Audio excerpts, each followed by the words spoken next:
Now let's come to our last 7 golden days का strategy. इनमें हमें 3 बातें करनी है जो तीनों भी वेरी इंपॉर्टेंट है। पहले तो 20th नोटबुक को रिवाइज़ करना है जो हमने रिवीजन के टाइम में बनाया था। 1 मंथ का रिवीजन, उस ड्यूरेशन में हमने जो 20th नोटबुक बनाया है 100 to 120 पेजेस का, which includes all the points from 19 subjects. तो ये ना एक 120 पेजेस तो वेरी इजी है, हम वो एक दिन में भी पूरा पढ़ सकते हैं। It's not very difficult, but we are not going to do that because क्या हुआ था ना, मैंने लास्ट 7 डेज़ के पहले दिन ही स्टार्ट किया था पढ़ने के लिए ये मेरा 20th नोटबुक। बट ये उस नोटबुक में ना हमने वो सारे पॉइंट्स लिखे हैं कि जो पर्सनली हमें बहुत ही डिफिकल्ट लगते हैं, हम हमेशा कंफ्यूज होते हैं या कभी याद नहीं रहते। तो पूरे सिलेबस में से जो हम पर्सनली हमको जो सबसे डिफिकल्ट लगता है वही उसमें लिखा है। और वो अगर हम एक फ्लो में पढ़ने गए ना, मैं 2-3 घंटे में मैं पूरा इतना एग्जॉस्ट हो गया था। आई हैड मतलब इतना हेडेक हो रहा था।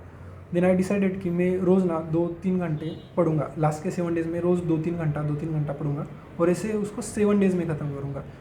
सो 20 नोटबुक को don't read it in one go. Last 7 days रोज़ 2-3 घंटा पढ़िए और लास्ट 7 डेज़ में उसको कंप्लीट कीजिए।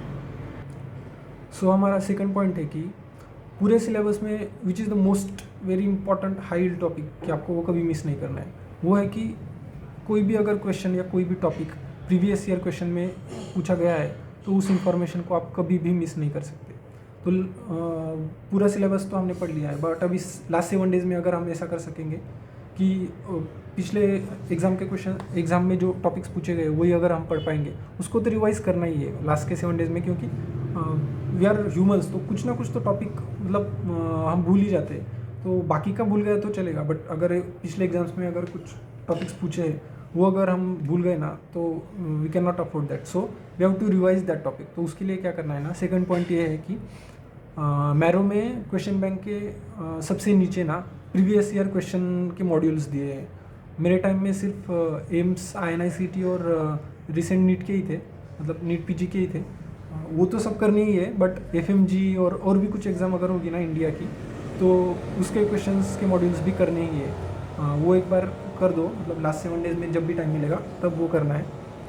एंड हाँ, ये तो उसमें ना सिर्फ लास्ट 4-5 ईयर्स का ही दिया है, तो वो टॉपिक्स तो हमारे हो जाएंगे। पर उनका क्या, जो उससे भी पहले अगर पूछे गए कुछ टॉपिक्स जो इम्पोर्टेंट है, मतलब बहुत पुराने तो कुछ थ्योरी टाइप के हो गए, पर क्लिनिकल भी थे ऐसे क्वेश्चंस टॉपिक्स जो पहले पूछे गए थे, तो वो हमारे कवर नहीं हो रहे इस लास्ट 4-5 ईयर्स के क्वेश्चन पेपर्स में। तो उनके लिए हम करेंगे थर्ड पॉइंट। नाउ ये तीसरा पॉइंट ना आपको समझाना it's very difficult for me. अब मुझे पता नहीं कि how will I make you understand this topic, but जो मैंने कहा था ना कि एनाटॉमी और फार्मैक में रिवाइज नहीं कर पाया था, तो लास्ट के 7 डेज़ में इसी स्ट्रैटजी से मैंने उनको शॉर्ट में रिवाइज़ किया था। एंड ऑल्सो कि ऑर्थो का मुझे इतना ना कॉन्फिडेंस नहीं आ रहा था, उसका कुछ मतलब कुछ टॉपिक्स भूला है ऐसे लग रहा था, तो इस टेक्निक से मैंने वो भी रिवाइज़ किया था। तो हमें क्या करना है ना, we have to use custom modules. So custom modules में जाके ऑल टॉपिक सेलेक्ट करना है, एक पर्टिकुलर सब्जेक्ट सेलेक्ट करना है। लाइक हमने लिया है कि फार्मेकोलॉजी, तो उसका मैक्सिमम क्वेश्चन सेलेक्ट करो, 300 क्वेश्चन आता है, तो उसका और रेगुलर मोड में सेलेक्ट करो कि मतलब तभी हम उसका एक्सप्लेनेशन देख सकेंगे।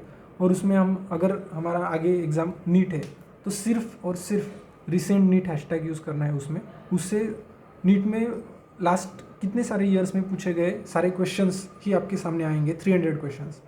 तो वो सब क्वेश्चंस 300 क्वेश्चंस करना है, पर उसमें पूरा कवर नहीं होता। मतलब फार्मैक ना इट्स बिग सब्जेक्ट ना, तो 300 क्वेश्चंस ही नहीं, उससे भी ज़्यादा आए हुए लास्ट के पूरे ईयर्स में क्वेश्चंस। तो एक बार हमने सॉल्व कर लिया कस्टम मॉड्यूल, तो फिर से वही कस्टम मॉड्यूल बनाना है, लाइक 300 क्वेश्चंस। उनमें से लगभग आधे क्वेश्चंस तो हमारे पहले कस्टम मॉड्यूल में हो गए होंगे, और फिर 150 क्वेश्चंस में भी न्यू आ सकते हैं। जैसे आपको 3 बार करना है, तो 3 बार में करेंगे ना तो लगभग ऑल क्वेश्चंस आपके हो जाएंगे। वही रिपीट आना जब शुरू हो जाएगा ना, तो आपको पता चलेगा कि फार्मैक का सारे क्वेश्चंस आपका कवर हो गया है। और अगर स्मॉल सब्जेक्ट्स होंगे ना लाइक ऑर्थो, तो उसमें कुछ 70-80 क्वेश्चंस ही आते हैं, मतलब इतने सारा क्वेश्चंस नहीं पूछे, तो एक ही बार में आपका वो ख़त्म हो जाएगा।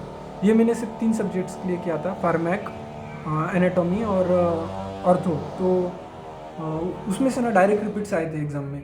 अगर मैंने ऑर्थो का नहीं किया होता तो एक क्वेश्चंस तो मेरा पक्का चला जाता, जो डायरेक्ट रिपीट था इसलिए मुझे आया। एनेट और फार्मेक के तो कितने सारे क्वेश्चंस उसमें से ही रिपीट हुए थे। तो ये बहुत ही मस्त टेक्निक है, बट जो मैं सिर्फ 3 सब्जेक्ट के लिए यूज़ कर पाया। आप इन लास्ट 7 डेज़ में ना 19 सब्जेक्ट्स के लिए ये टेक्निक यूज़ करना। It's very very useful to use this technique in the last 7 days. Okay, so हमारा पूरा स्ट्रैटेजी अब ख़त्म हो गया, मतलब 2 months, 1 month, 15 days and 7 days का पूरा स्ट्रैटेजी ख़त्म हो गया। अभी मैं आपको कुछ और पॉइंट्स बताऊंगा आगे की वीडियोस में, जैसे वीडियोस का क्या करना है, मैंने वीडियोस कैसे यूज़ किए थे, फिर कुछ इंपॉर्टेंट टिप्स है जो आपको पूरे जर्नी के थ्रू या फिर एग्ज़ाम के एक दिन पहले you should do that. And आपको डिस्ट्रैक्शन से कैसे बचना है, कुछ की पॉइंट्स है, वो सारे मैं अब आगे की वीडियोज़ में कवर करूँगा। एंड एक और चीज़ मुझे कवर करनी है कि मतलब हमारा पूरा जो सिलेबस है ना, वो लगभग आधा कंसेप्चुअल है। कंसेप्ट तो इजी है, एक बार समझ में आएंगे ना तो उसके क्वेश्चन हम रॉन्ग नहीं कर सकते। पर रट्टाफाई करने का टॉपिक्स कैसे करेंगे हम, मतलब आधा पूरा सिलेबस है कि जो हमें सिर्फ रट्टा मारना है, उसमें कुछ कंसेप्ट है ही नहीं। तो वो कैसे हम करेंगे कि जो उससे हम भूल नहीं पाएंगे, या फिर कम समय में ज़्यादा रट्टा कैसे मार सकते हैं। तो अननोइंगली मैंने जो टेक्निक यूज़ की थी ना, मैं करता हूँ, मतलब पता नहीं मुझे, वो डेवलप ऐसे ही हुई है। तो मैं वो टेक्निक आपको समझाने की कोशिश करूँगा आगे की वीडियोज़ में, जिससे आप फास्ट रट्टा कैसे कर सकेंगे। और एक बार रट्टा किया ना तो वो भूलेंगे नहीं आप उस टेक्निक की वजह से। Okay, see you in the next videos.